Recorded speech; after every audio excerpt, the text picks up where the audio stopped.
only got people along in my fix-up prisoner. I want to be able, doing something new is all I ask for. Raise my priest and turn to the machinimist.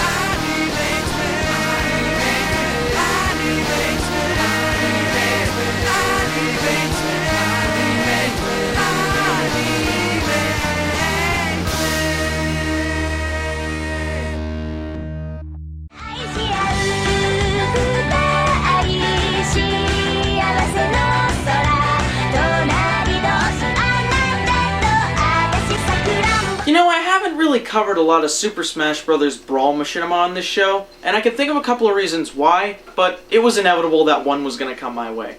So, for those not in the know, Super Smash Bros. Brawl is actually one of the 4 games primarily used to make machinima. I know I stated before that there were only 3, but in all honesty I really didn't believe that Super Smash Bros. Brawl was a decent game for machinima making. I know, sue me.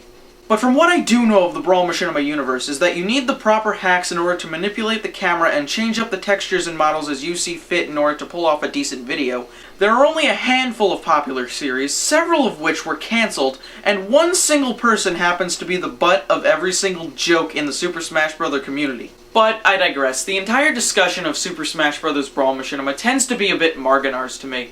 Today we're going to be looking at a Machinima series pilot by Mega Blue Blaster called Virtual Force Episode 1. Now Mega Blue Blaster is a well-known machinimator for his machinima series Silver Crisis, a serious take on the Brawl universe which I bet was well received.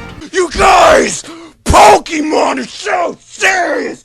And start telling this serious story about the world of Pokemon! God damn! I wanna be the very best that no one ever was! But does this pilot deserve a full series? Let's find out in this review of Virtual Force Episode 1.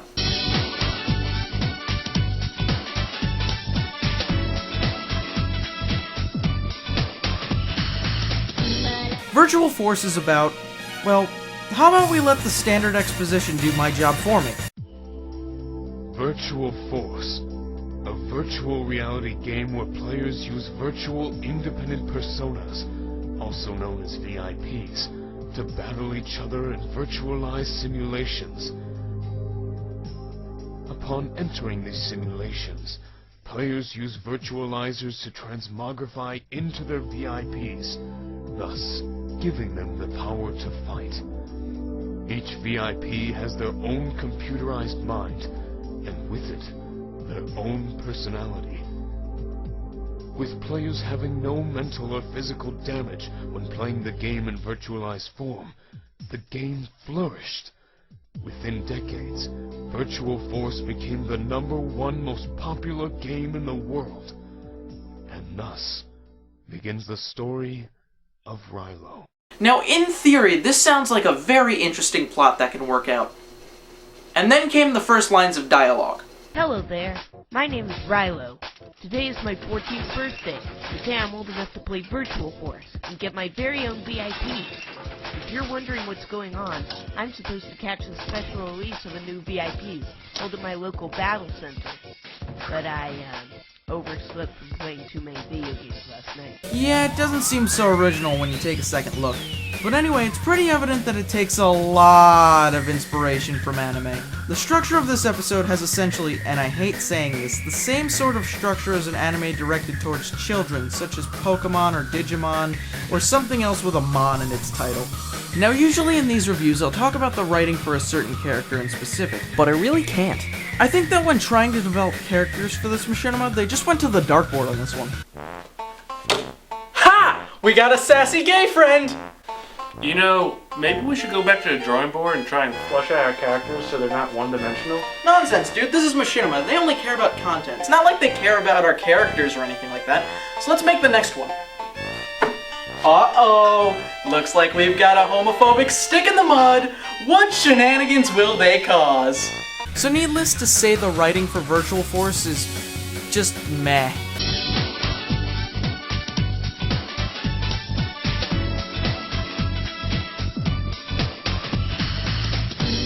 Now, the cinematography is actually pretty good for a Brawl Machinima. Occasionally, the cinematography when using hacks in Brawl will look a bit off, but if you can get past some of the awkward shots, you'll notice that it looks pretty good at times. The introduction sequence is very well shot. It perfectly matches up with the theme song. Granted, the song will make you want to fuck your own ears with a corkscrew because it's so catchy and it won't leave your brain.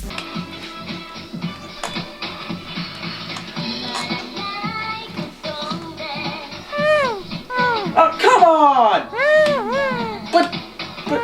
Oh. One of my only minor complaints about the episode is some of the character movements in certain shots of the episode do not match up with what the characters are doing. Like when a certain character like Kai would be talking, he would suddenly do this gesture where his head would bow and shake. I don't know about you guys, but it kinda puts me off. But I digress. Granted, it was shot in standard definition while HD capture cards were beginning to grow in popularity at this point in time. The cinematography is fantastic.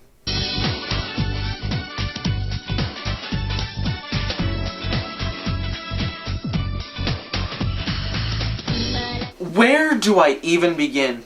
The voice acting was just bad. Really bad. Like, you know how I said before that when they were developing characters, they went to the dartboard with this one? Well, when they did, I have a feeling they got the carbon copy hero, the monotone best friend, and the hyperactive as fuck best friend. You know, I feel like with every review I do, there's gonna be at least one character that annoys the hell out of me. And for this show, it's this guy. I want both of you to witness the moment You'll get I no get sympathy Ike, from me. the coolest, most powerful VIP ever to be created. This fucking guy. Steven, otherwise known as the kid you let have too many cans of Red Bull, is possibly the most annoying character in this machinima. He does nothing but pray that he gets a certain VIP and fawn and swoon over another character as if he met Alice Cooper backstage in Milwaukee. We're not worthy! We're not worthy! We're not worthy! We're scum! We suck! The person who plays Kai in this machinima, I refuse to call a voice actor. I know that sounds harsh, but let's be honest, there was no emotion put into the lines whatsoever. It was as if the director got one of his friends to quickly record a couple of lines of dialogue without giving any motivation or context along with the lines. Hey, Rilo, you were late, so I came to get you. As for the character of Rilo, he seemed like a watered-down version of Ash Ketchum. You know, with his whole I'm gonna be the very best in the whole world and you can't stop me attitude. It seemed very cheesy and very stock in a way, but overall the voice acting in Virtual Force was pretty forgettable. So, does this pilot deserve a full season? Well, to be honest, not really. It lacks in two of the three essential departments, both writing and voice acting. Visuals aren't going to solely keep this series afloat for long, if that. If anything, episode 1 is watchable, however, if you are a nitpicking son of a bitch like I am, I suggest giving this one a pass. So that was my review of Virtual Force episode 1. Hope you guys enjoyed it, because next time on The Machinimist, we're going to be diving into the world of Minecraft, where... 1 second.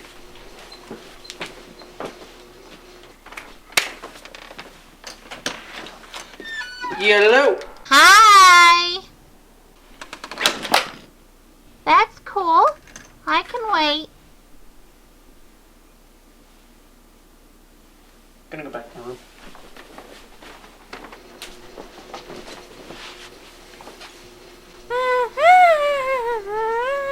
Don't worry about it. Hey, I came to the window. Can I come in? So, yeah, this was the latest episode of The Machinimist. I hope you guys enjoyed. Next time we're gonna be taking a look at the wonderful world of Minecraft, where... Shut up!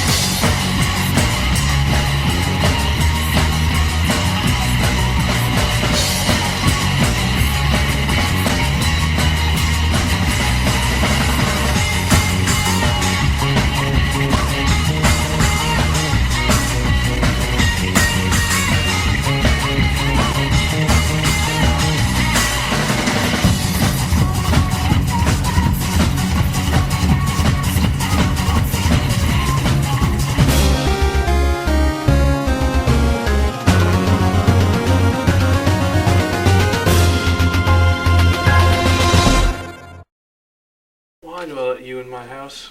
It's because you know I could throw a mean dart! Mount up! No! Dart!